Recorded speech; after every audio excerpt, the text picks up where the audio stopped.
Untuk webinar pada pagi hari ini, kita akan menerbitkan sertifikat 32 JP, nanti bisa di-download besok pagi.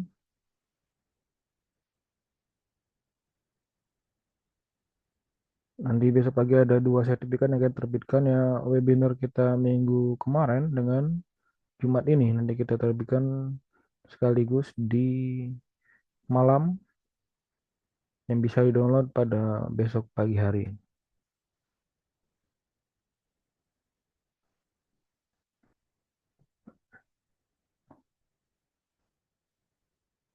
Terima kasih banyak Ibu Umami, Bapak atau Ibu dari SDN Setonorejo, dan Bapak Hari Prasetyo.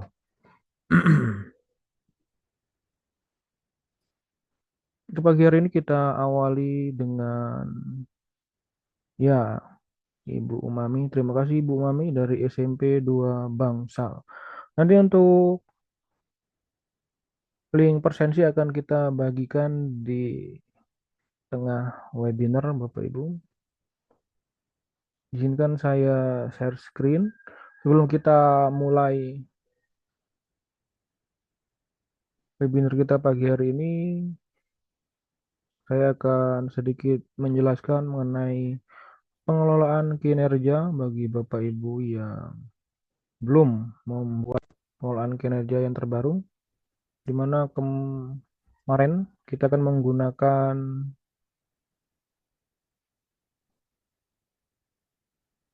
PMM.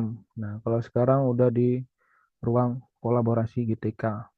Nanti PMM juga jika Bapak Ibu upgrade, itu nanti jadinya juga akan ruang kolaborasi GTK di PMM itu juga di upgrade.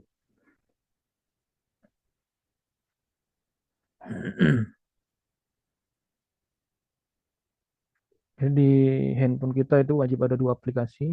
Yang pertama Rumah Pendidikan, yang kedua adalah ruang kolaborasi GTK.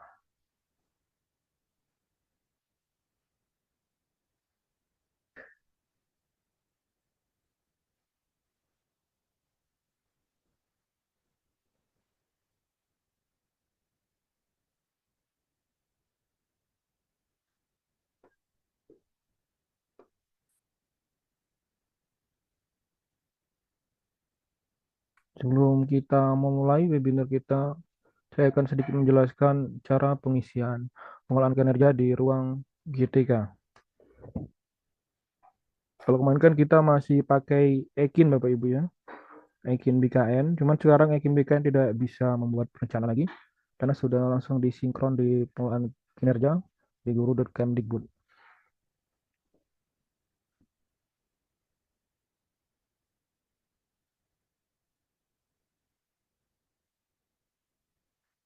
Klik aja di Google-nya ruang GTK.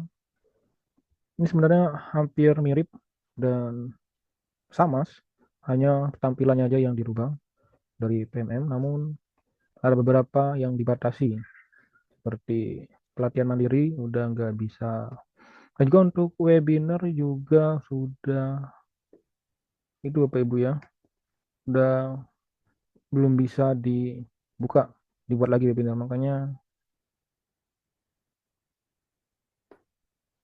sedikit komunitas yang mengadakan webinar karena mungkin sistemnya masih melakukan upgrade. Nah, untuk pengelolaan kinerja tinggal diklik aja yang pengelolaan kinerja di ruang GTK atau alamannya guru.kemdikbud.go.id garis miring pengelolaan kinerja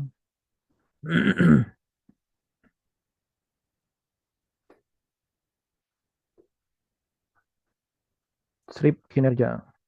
Kita coba pakai akun yang lain. Cara mengisi pengelolaan kinerjanya.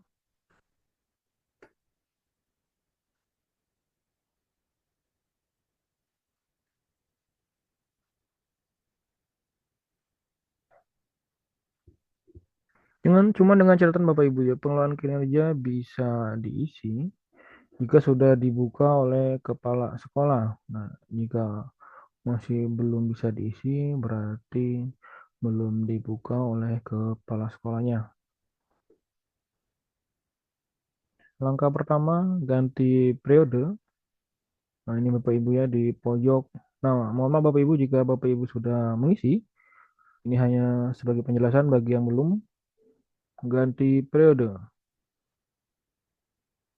Januari Desember 2025. Sebenarnya sistemnya masih sama dengan penguatan kinerja yang PMM kemarin, hanya lebih simpel aja.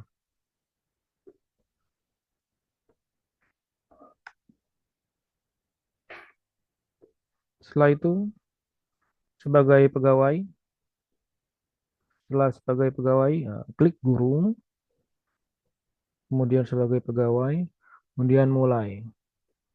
Mulai pastikan data diri Bapak Ibu benar. Jika sudah benar,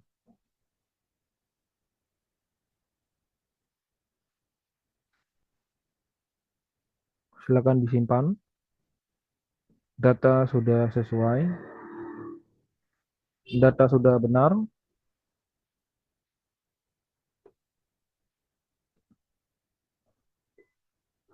Kemudian, klik lagi sebagai pegawai, kemudian lanjutkan. Jadi jangan lupa Bapak Ibu ya, yang langkah pertama, klik pada nama kita, ganti periode, periode terbaru, Januari Desember 2025, pilih. Langkah kedua, klik yang bagian home, di bawahnya ada guru, diklik, kemudian ada sebagai pegawai, kemudian lanjutkan rencana kinerja. Yang pertama ini hanya opsional, ini boleh diisi atau boleh tidak Bapak Ibu. Guru melaksanakan tugas tambahan, ini boleh diisi atau boleh tidak. Langsung aja ke praktek kinerja. Di sini ada 8 pilihan indikator yang akan menjadi fokus peningkatan kinerja Bapak Ibu. Pilihan tergantung dari Bapak Ibu, tidak ada intervensi. Namun ada baiknya mengambil di mana yang masih rendah, seperti di sekolah ini yang masih rendah adalah di disiplin positif dan keraturan suasana kelas. Kita coba pilih salah satu disiplin positif ke pengembangan kompetensi dan indikator kompetensi. Pilih salah satu Bapak Ibu. Pilih salah satu. Sebenarnya bagus semua pilihannya. Cuman mana yang lebih sesuai dengan Bapak Ibu. Oh, daftar hadir kita bagikan 30 menit lagi, Pak. Nanti ada sertifikat 32 JP, besok pagi bisa di-download. Nanti kita bagikan linknya. Nanti ada 2 sertifikat yang minggu kemarin dengan hari ini. Karena peserta yang dikit, makanya minggu kemarin belum kita terbitkan, Bapak Ibu. Ya, kita 30 menit lagi ya kita bagikan. Kemudian ke perilaku kerja. Masih sama di perilaku kerja, ini tinggal pilih aja salah satu. Bagaimana? Nah, pilih aja. Karena sekarang lebih simpel Bapak Ibu. Tinggal pilih aja salah satu. Kita tidak ada mengetik-mengetik kalau pengen ajar yang sekarang ini. Hanya mengetik jabatan aja di awal. Setelah itu tidak ada yang kita ketik, hanya kita klik-klik saja. Hmm. Dari handphone bisa nggak Pak? Ya bisa, dari handphone bisa.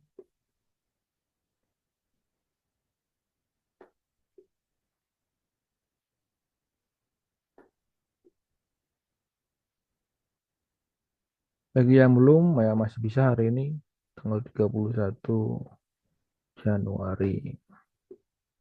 Kolaboratif. Pilih aja salah satu Bapak Ibu. Secara em, Mau yang di atas, mau yang di bawah sama aja karena semua pilihannya bagus Bapak Ibu. Terangkuman dicek jika sudah sesuai, lanjut ajukan. Setelah diajukan, nanti tinggal kepala sekolah yang akan menerima dan kita akan melanjutkan bulan kinerja di bulan Februari. Ya sangat simpel Bapak Ibu, nggak nyampe 1 menit ya untuk mengisi pengelolaan kinerja. Mari kita lanjutkan lagi untuk presentasi kita.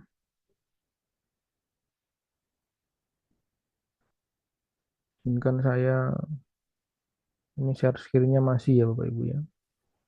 Ya masih.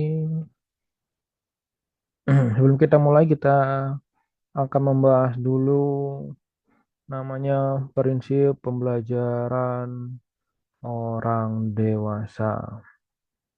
Nah, perbesar. Bisa terlihat Bapak Ibu ya. Prinsip pembelajaran orang dewasa sebagai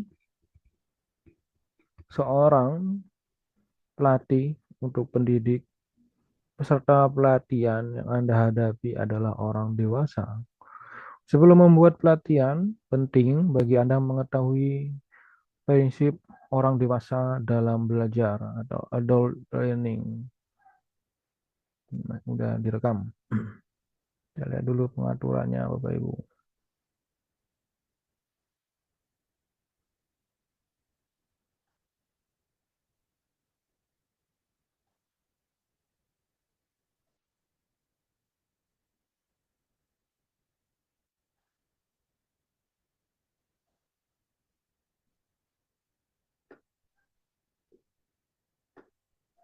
Kebutuhan untuk tahu tujuan yang pertama. Orang dewasa perlu mengetahui mengapa mereka harus belajar sesuatu sebelum mulai belajar. Implikasi pada pelatihan, jelaskan urgensi dari pelatihan sebelum masuk ke dalam materi pelatihan. Memiliki kendali atas proses belajar. Jadi orang dewasa itu pertama harus tahu apa tujuan mereka belajar. Yang kedua, ingin memiliki kendali atas proses belajar mereka sendiri. Jadi orang dewasa memiliki konsep diri yang mandiri dan memiliki otonomi atau kendali atas proses belajar. Implikasi pada pelatihan, berikan aktivitas yang beragam dan memungkinkan peserta pelatihan bereksplorasi dalam belajar. Yang ketiga, pengalaman sebagai sumber belajar. Pengalaman hidup orang dewasa adalah sumber belajar yang penting dan dapat digunakan dalam proses belajar. Implikasi pada pelatihan, adakan proses diskusi dan refleksi agar orang dewasa dapat mengaitkan pengetahuan dengan pengalaman yang telah dimiliki. Berikan contoh yang relevan dengan kehidupan peserta. Relevan dengan masalah individu.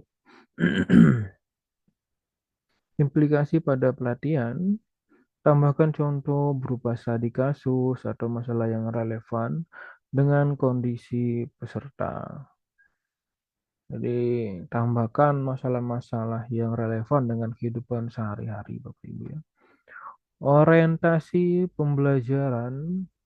Pembelajaran orang dewasa berorientasi pada pemecahan masalah dan aplikasi praktis. Aplikasi pada pelatihan, perlu ada aktivitas praktik untuk menyelesaikan masalah tertentu, juga untuk mencoba pengetahuan yang telah didapatkannya.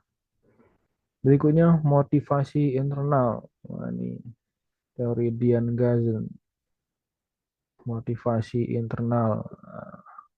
Motivasi belajar orang dewasa cenderung berasal dari internal, seperti pengembangan diri, kepuasan pribadi, atau mendapat solusi atas masalah.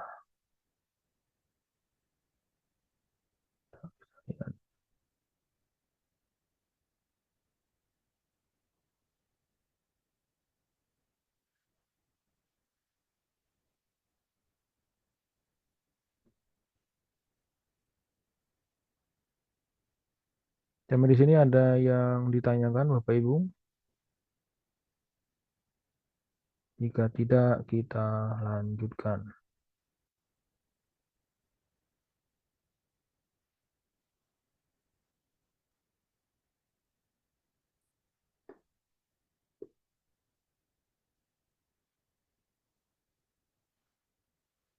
Motivasi internal, motivasi belajar orang dewasa cenderung berasal dari internal seperti pengembangan diri, kepuasan pribadi, atau mendapat solusi atas masalah. Implikasi pada pelatihan saat sosialisasi sampaikan kepada calon peserta mengapa pelatihan ini penting untuk dirinya.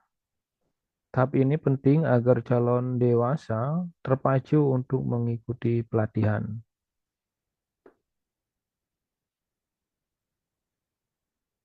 Membuat sesi dengan experiential learning,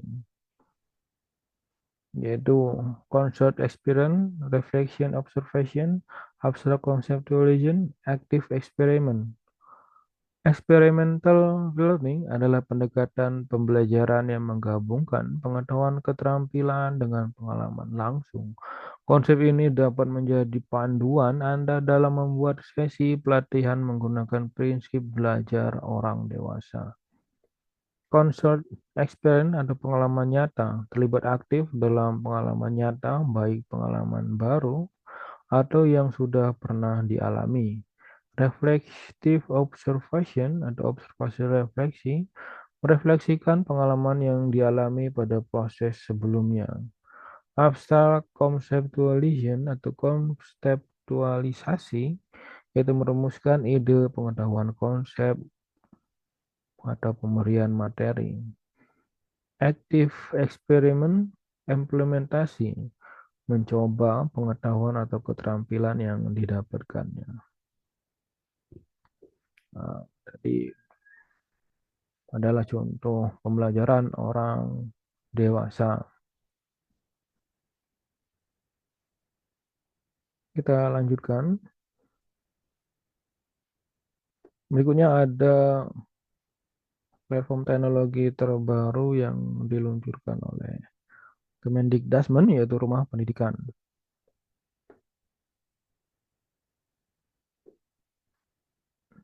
Rumah Pendidikan adalah tempat untuk menggabungkan beberapa aplikasi atau web menjadi satu, semacam Sheets Bapak Ibu ya, Sheets, Micro Sheets, atau Sheet, Google Sheet. Nah, itu.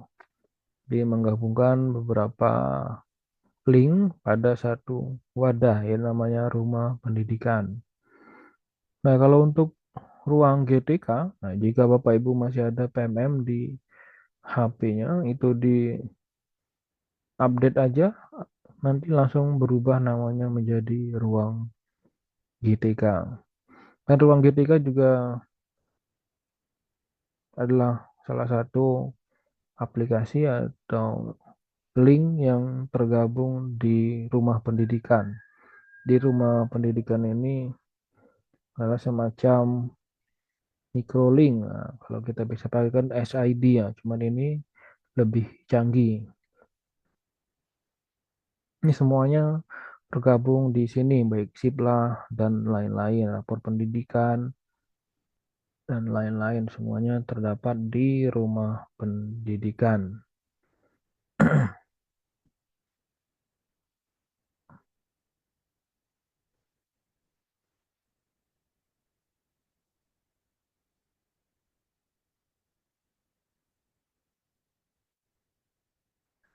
Nah, berikut arah kebijakan dalam peta jalan pendidikan. yaitu percepatan wajib belajar 13 tahun, pemerataan akses pendidikan, peningkatan kualitas pengajaran, pemenuhan layanan pendidikan, peningkatan produktivitas daya saing dan kemampuan kerja, penguatan pengelolaan pendidikan dan tenaga pendidikan, penguatan sistem tata kelola pendidikan. Berikut program prioritas dari Kemdikbudrismen, ada penguatan pendidikan karakter, yaitu pelatihan guru BK, peningkatan kompetensi guru BK, penanaman 7 kebiasaan anak Indonesia, pengangkatan guru BK, makan gizi gratis. Dan ada wajib belajar 13 tahun, peningkatan kualifikasi kompetensi kesejahteraan guru, penguatan pendidikan unggul, literasi, numerisasi, sains, teknologi, pemenuhan dan perbaikan sarana dan prasarana pendidikan, pembangunan bahasa dan sastra. Berikut tampilannya rumah pendidikan. Latar belakang pengembangannya, itu karena jumlah aplikasi ada 986, jadi disatukan dalam satu aplikasi yang bernama rumah pendidikan. Baik bos, sekolah kita, akun belajar ID, semuanya ada di rumah pendidikan. Ada ruang murid, ruang pemerintah, ruang markup, desain rumah pendidikan.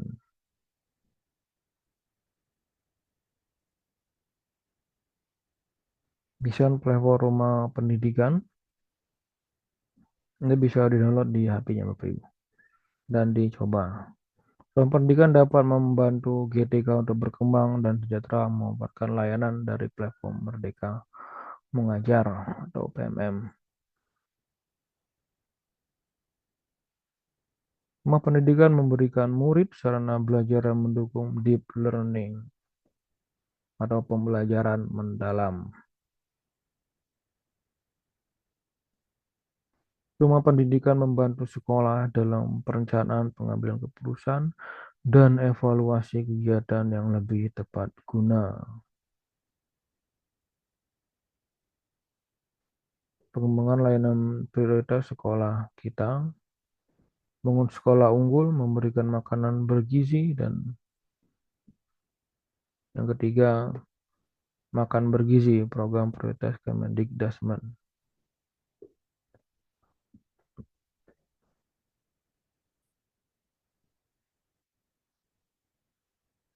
Pengembangan layanan prioritas sekolah kita, rumah pendidikan.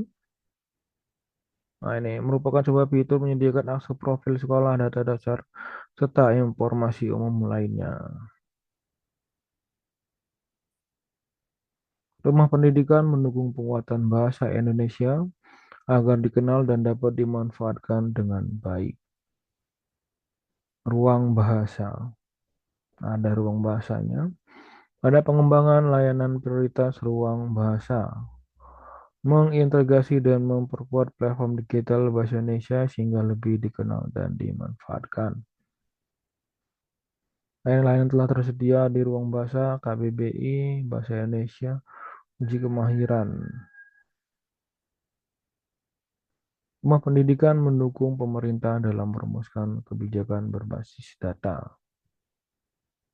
Rumah pendidikan menghubungkan mitra dengan ekosistem pendidikan untuk peluang kolaborasi inovasi. Kolaborasi pendidikan berkelanjutan. Nah, ini relawan pendidikan. Bangunan layanan prioritas relawan pendidikan, yaitu sebuah platform atau media yang mempertemukan komunitas berbagi yang terbuka publik dan masyarakat yang membutuhkan edukasi dalam satu bingkai kolaborasi dengan semangat gotong royong. Pihak yang terlibat, tutor ahli, ruang, dan pelajar.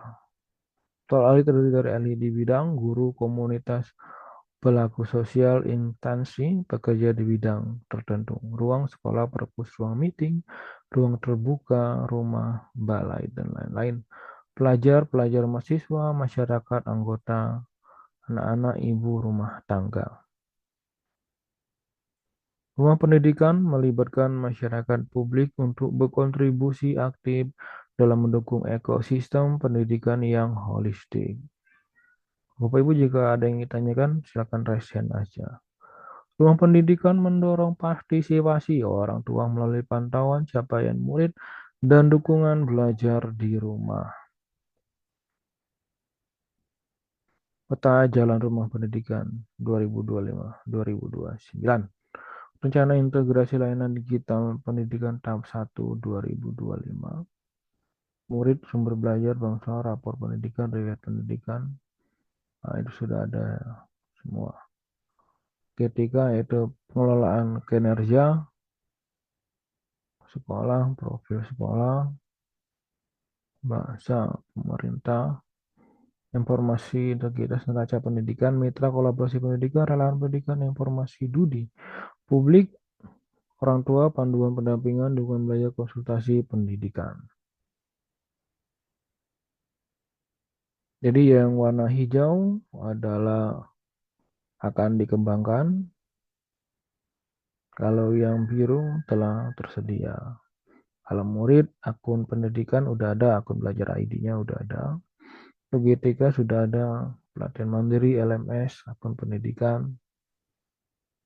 Jadi kalau dilihat lebih banyaklah yang telah tersedia dibanding akan dikembangkan. Peta jalan produk dan pengembangan Pusdatin.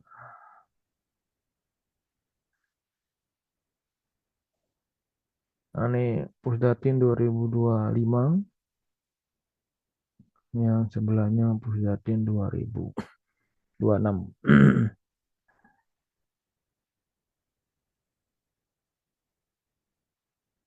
2027,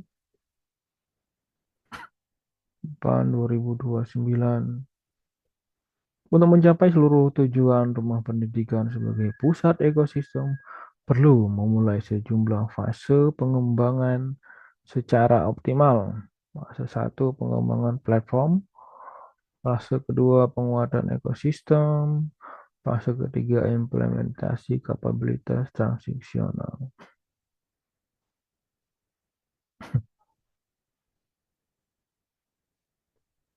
Implementasi integrasi berbagai layanan ke dalam rumah pendidikan perlu memastikan interoperabilitas data serta UX dan branding yang konsisten. Terbaik yaitu konsisten mekanisme login selaras menggunakan Belajar ID, user experience dan branding, pengalaman pengguna branding yang konsisten dan terpadu pada layanan.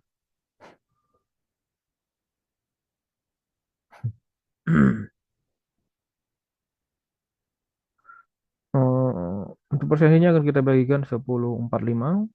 Tadi masih 10 menit lagi kita bagikan. Berikutnya ada pembelajaran mendalam atau deep learning. Latar belakang mengapa ada deep learning. Yang pertama, perubahan masa depan sulit diprediksi. Yang kedua, bonus demografi 2035 dan visi Indonesia Emas 2045. Yang ketiga, permasalahan mutu pendidikan, literasi, normalisasi, HORS, ketimbangan mutu pendidikan. Yang keempat, kompetensi masa depan. Deep learning atau pembelajaran mendalam sebagai solusi mewujudkan pendidikan bermutu untuk semua. Kemampuan HORS siswa Indonesia masih rendah. Siswa Indonesia hanya bisa menjawab materi level 1-3 saja atau lower other thinking skill notes. Sementara siswa negara lain sudah sampai level 4-6 higher order thinking skill notes. Level membaca Indonesia masih di skor 371 di bawah Cina, Singapura, Jepang, Malaysia, dan Thailand. Level matematika Siswa Indonesia dari skor 379 masih di bawah Cina, Singapura, Jepang, Malaysia, dan Thailand. Level Sense Indonesia ada di 396, masih di bawah Cina, Singapura, Jepang, Malaysia, dan Thailand. Nah, jika kita perhatikan, yang merah ada level 1, kuning level 2, biru level 4, hitam level 5, abu-abu level 6. Dari semua itu, siswa Indonesia nggak ada yang di level 5 dan level 6. Paling tinggi ada di level 4.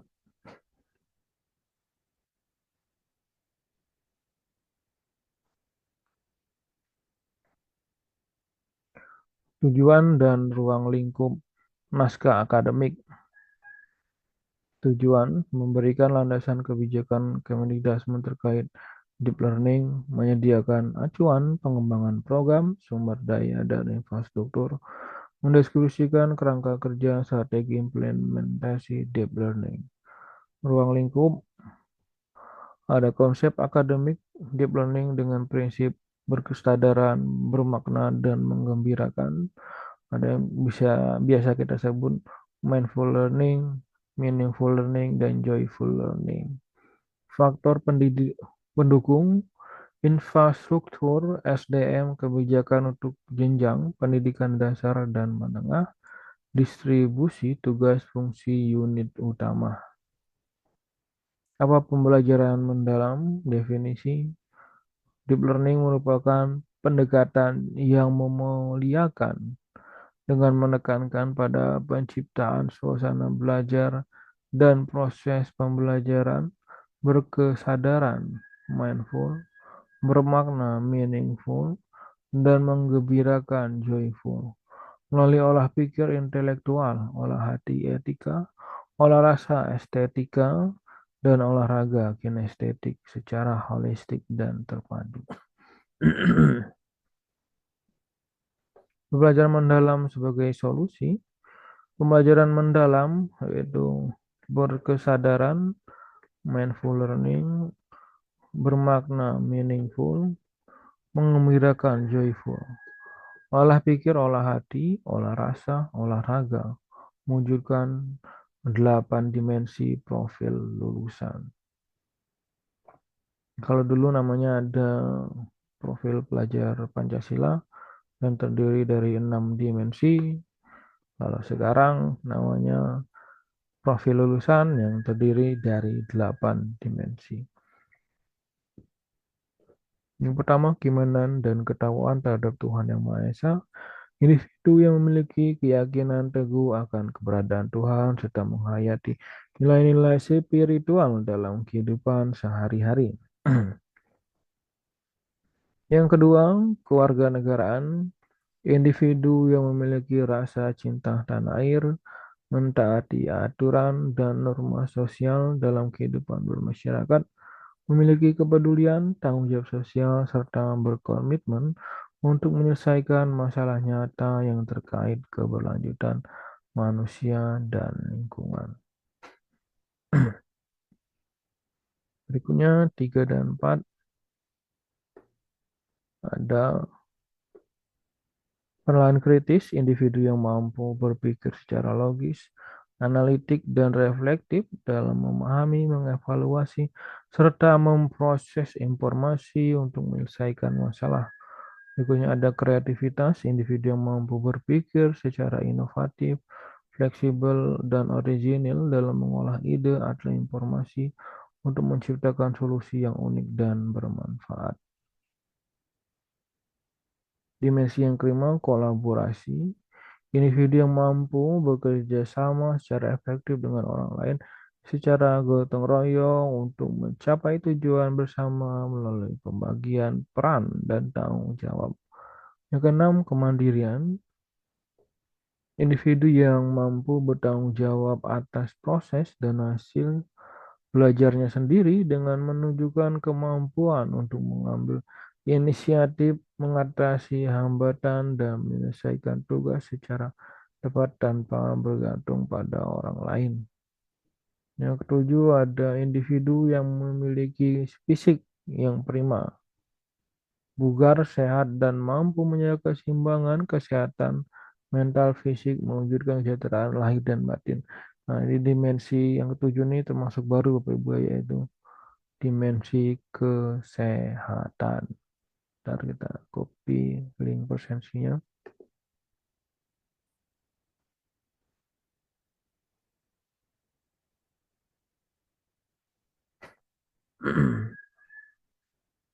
Ntar Bapak Ibu ya, kita mengcopy link presensi dan link sertifikatnya. Nanti link sertifikatnya bisa dibuka di webinar 2025 di link tree berikut. Nanti bukunya besok pagi akan kita terbitkan 32 JP.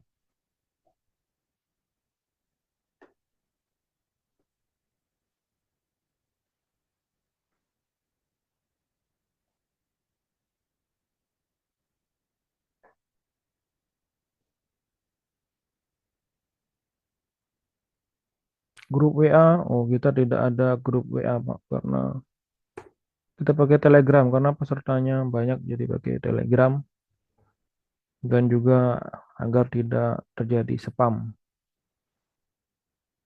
Ya ada di Telegram, Telegramnya udah ada semua Pak itunya, info-infonya.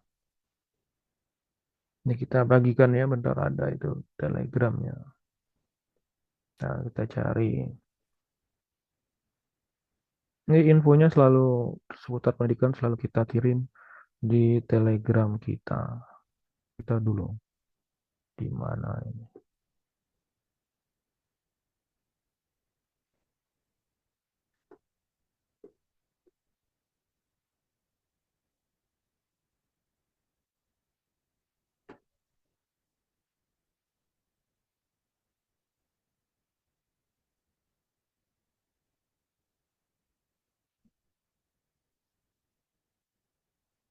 Absennya yang di From Glee, Bapak Wisnu, yang di atas, yang di bawah untuk download sertifikatnya itu link sertifikatnya nanti besok pagi udah bisa download 32 JP.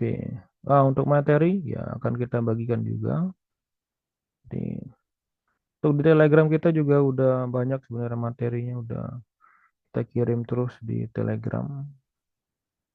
Kita kirim ya untuk hari ini. Nah,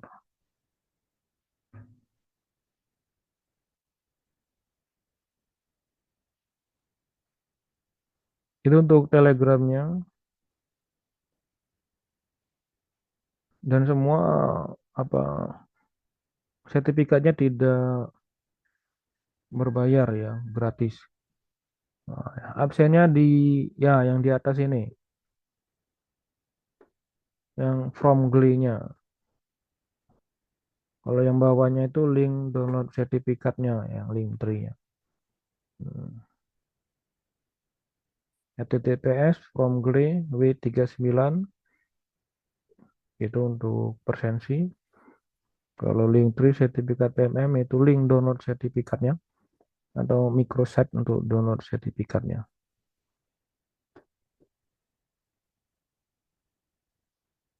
Ya kita lanjutkan lagi Bapak Ibu juga sudah. Nah nanti kalau link tree-nya gini tampilannya. Nanti buka aja webinar 2025. Nah, nanti ada folder. Nah, ini kan webinar yang ke-80. Nanti ada 81 dan 82. Nanti kita ada berikan sertifikatnya. Ya, kita lanjutkan lagi. Silakan di presensi Bapak Ibu. Kita cek dulu udah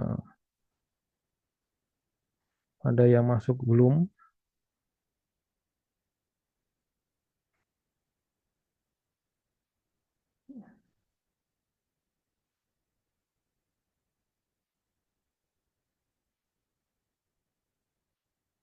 Ya, udah bisa berarti ya. Udah ada yang masuk. Berarti linknya bekerja.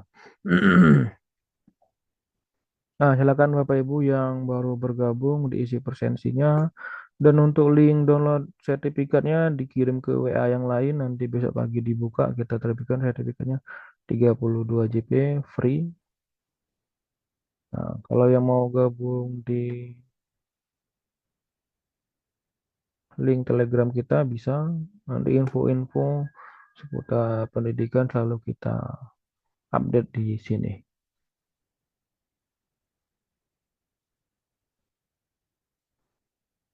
Kita lanjutkan jika tidak ada yang ditanyakan.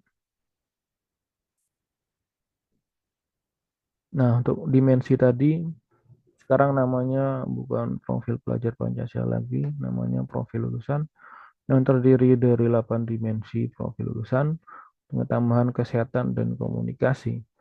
Nah, yang kedelapan komunikasi. Individu yang memiliki kemampuan komunikasi intrapribadi untuk melakukan refleksi dan antar pribadi untuk menyampaikan ide, gagasan, dan informasi, baik lisan maupun tulisan secara serta berinteraksi secara efektif dalam berbagai situasi. Berikutnya ada landasan filosofi. Yang pertama dari Kiai Haji Ahmad Dahlan. Nah, ini pendidikan berlandaskan tujuan hidup. Nah, ini Kiai Haji Ahmad Dahlan ini adalah muridnya Ki Hajar Dewantara. Tidak sombong, gigih belajar, dan tuntas berkarya. Yang ketiga, optimalkan akal untuk kebenaran sejati. Yang keempat, berani menegakkan kebenaran. Yang kelima, berbuat untuk kemanusiaan, tidak memperalat. Yang keenam, mengamalkan ilmu agama dan dengan kualitas yang tinggi. Yang ketujuh, pendidikan sebagai alat perubahan sosial menuju masyarakat berkemajuan. Filosofi Ki Hajar Dewantara. Yang pertama, pembelajaran yang memerdekakan tanpa pembiaran. Pusat pada peserta didik mengakui otoritas guru. Sistem Among dan Trikon, kontinuitas, konvergensi, dan konsentrisitas. Yang keempat, prinsip asa, asi, dan asuh. Yang kelima, pendidikan. Peran atas sosial, pelestari kebudayaan, membangkitkan kegembiraan, yaitu konsep taman. Nah, makanya ada kalau dari KJ Dewantara itu namanya TAMSIS, Taman Siswa.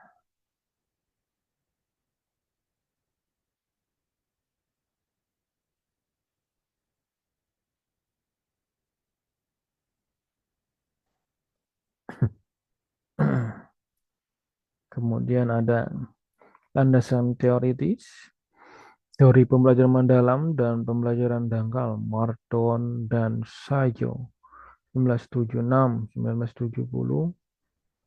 Bapak Ibu yang baru bergabung, silakan diisi presensinya. Nah, webinar kita ini dikit lagi selesai ini. Paling 15 menit lagi. Nah, kita baikkan lagi linknya Bapak Ibu ya, link presensinya. Ini link Telegramnya. Ini link presensi dan link download sertifikatnya. Kalau form G link presensi, jika link tree adalah link download sertifikatnya.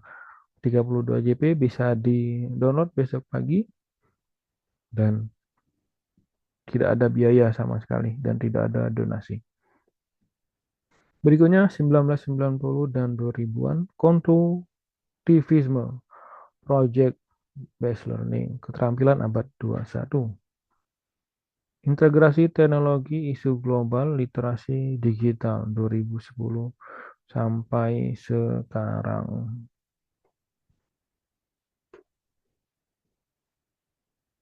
Konsep deep learning atau pembelajaran mendalam membangun keterkaitan antara pengetahuan konseptual dan prosedural, mengaplikasikan pengetahuan pada konteks baru, dukungan experiential learning (COP 1984), pendekatan berbasis pengalaman, refleksi, konseptualisasi, eksperimen, kerangka pengetahuan, yaitu foundational knowledge, dasar ilmu dan fakta, meta knowledge, hubungan, pola dan analisis, humanistic knowledge, nilai kemanusiaan dan makna mendalam. Hayes 2020. Landasan sosiologis, hakikat pendidikan. Pendidikan bertujuan mencerdaskan kehidupan bangsa, sebagaimana amanat Alinea keempat Pembukaan Undang-Undang 1945, membangun bangsa yang majemuk, menjadi maju dan berjati diri melalui perilaku rasis nilai Pancasila dan IPTEK. Pendidikan holistik mencakup budaya, sistem, dan lingkungan untuk menciptakan kehidupan kebangsaan yang cerdas. Peran pembelajaran mendalam, fondasi sistem pendidikan nasional untuk mengembangkan intelektual, moral, dan kinerja peserta didik, memadukan kesejahteraan spiritual, sosial, kontekstual, dan kegembiraan lahir batin, mendukung kualitas pembelajaran berbasis kultur masyarakat yang sesuai visi pendidikan nasional Dewan Darat 1967. Landasan yuridis dan empiris. Landasan yuridis pasal 31 Undang-Undang 1945, hak setiap warga negara untuk pendidikan berkualitas. Undang-Undang Nomor 20 Tahun 2003 Pengembangan Potensi Manusia Beriman, Berakhlak, dan Berkompetensi. Undang-Undang Nomor 8 Tahun 2016 Pendidikan Inklusif untuk Penyandang Disabilitas. Undang-Undang Nomor 6 Tahun 2023 Kemitraan Vokasi dan Teknologi untuk Pembelajaran Adaptif. Landasan perubahan, landasan empiris yaitu perubahan kurikulum 11 kali sejak 1947. Sekarang kurikulum merdeka yang disahkan di tahun 2022, jika sebelumnya masih prototip. Kompetensi masa depan fokus pada kreativitas, kolaborasi, dan penguasaan teknologi. Pembelajaran bermakna berdasarkan pendekatan global, menekankan pembelajaran interaktif dan inspiratif. Kerangka kerja deep learning, yaitu kerangka pembelajarannya ada lingkungan pembelajaran, pemanfaatan digital, kemitraan pembelajaran, praktik pedagogis.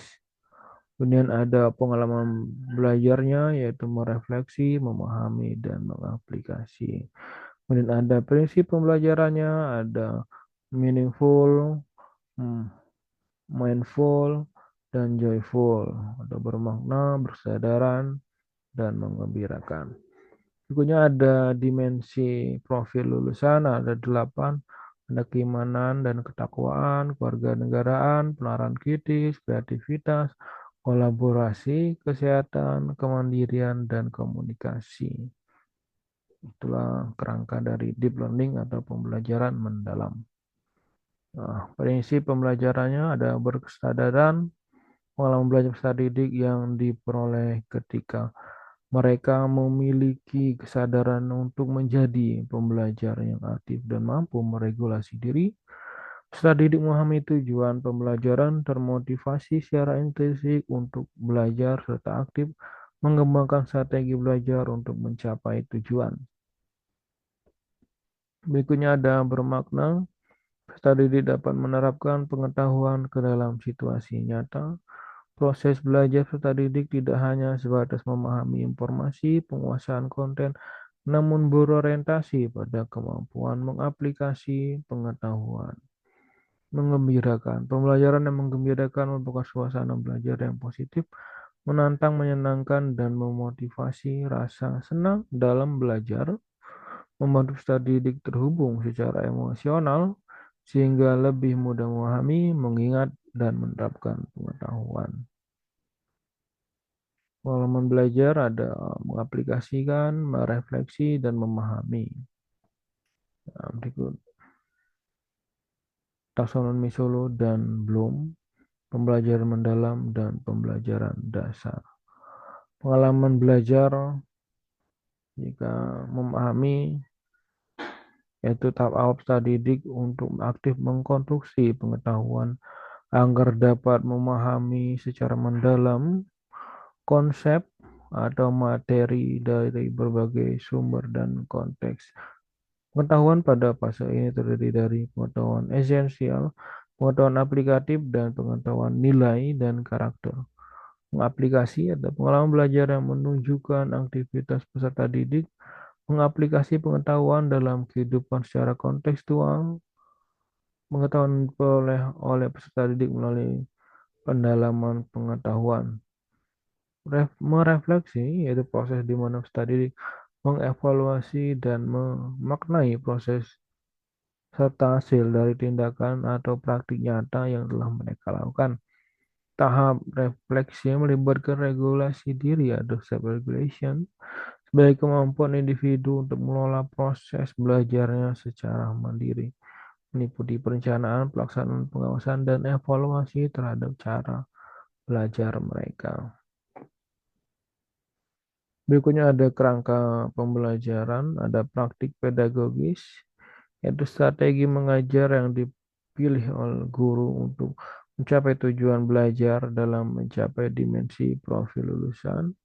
Ada lingkungan pembelajaran, yaitu lingkungan pembelajaran menekankan integrasi antara ruang fisik, ruang virtual, dan budaya belajar untuk mendukung pembelajaran mendalam. Pemanfaatan teknologi digital. Pemanfaatan teknologi digital juga memegang peran penting sebagai katalisator untuk menciptakan pembelajaran yang lebih efektif, kolaboratif, dan kontekstual.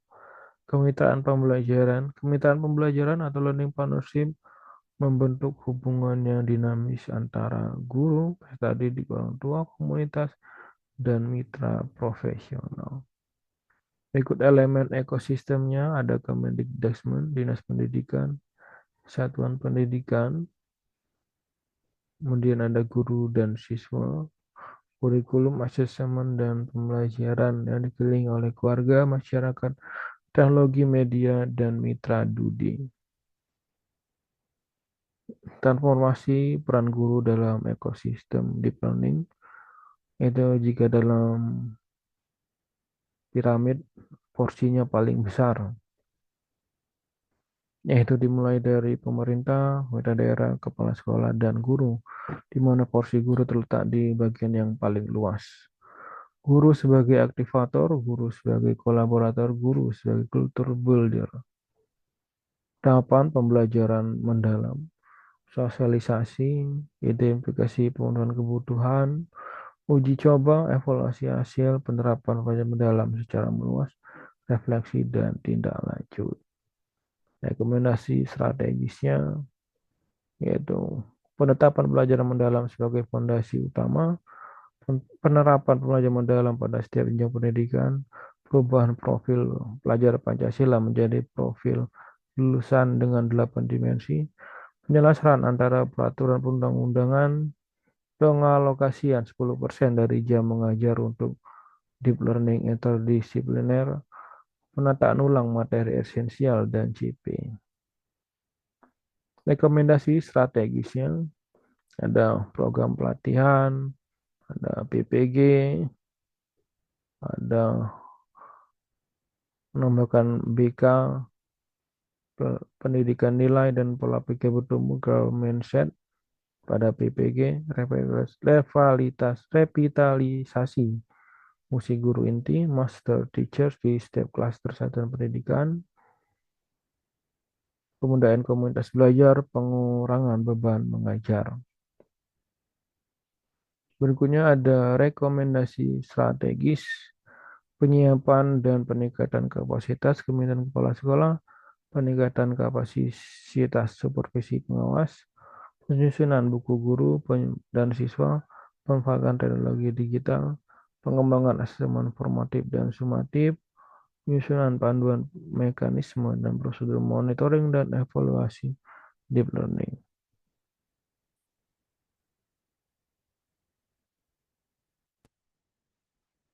Ya, terima kasih banyak Bapak Ibu yang telah menyempatkan mengikuti webinar kita pada pagi hari ini.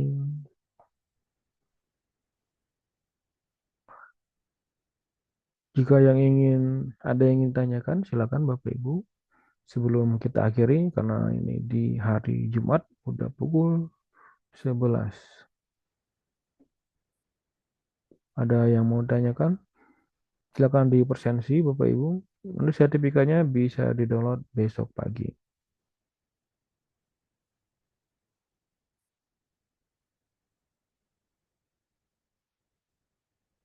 Jika tidak ditanyakan, izinkan saya, Nasril Arfandi, Ketua Penggerak Komunitas Bergema Guru Penggerak, Bergema Guru Inspiratif dan Pendidikan Inklusif Indonesia untuk mengakhiri webinar pada pagi hari ini. Kita akhiri Zoom-nya Bapak Ibu ya. Selamat pagi. Assalamualaikum warahmatullahi wabarakatuh. Izinkan saya untuk mengakhiri untuk semua Bapak Ibu ya.